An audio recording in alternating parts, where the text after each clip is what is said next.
माननीय शिल्पाताई, सामाजिक सुधारणेचा, सामाजिक उत्क्रांतीचा हा मार्ग तुम्ही अंगीकारलात, त्यालाही आता 2 दशकं होत आली. मुळात हे क्षेत्र तुम्ही निवडलत ते आई-वडिलांच्या पाठिंब्यानं आणि बहिणींनी टाकलेल्या विश्वासानं.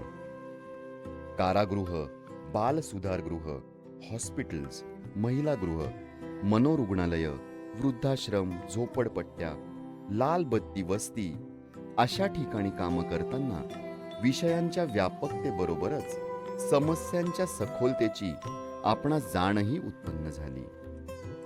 वंचित समाज घटकांचे प्रश्न हे तुम्ही तुमचं कार्यक्षेत्रच बनवलं आणि मग जगण्याची उमेद हरवलेल्या, भेदभावाची शिकार झालेल्या तृतीयपंथी, समलैंगिक, बहुलैंगिक व्यक्तींना एक माणूस म्हणून उभं करण्यासाठीचं समुपदेशनही आपण केलं. वेश्या व्यवसायात अडकलेल्या महिलांचं आरोग्य, त्या संदर्भातली जागृती, त्यांच्यावरचे उपचार यासाठीच्या शेप अप इंडिया या प्रकल्पावरही आपण समन्वयक म्हणून कामगिरी बजावलीत. समाजानं नाकारलेल्या या वस्त्यांमधूनच तुम्हाला माणुसकीचं दर्शन घडलं.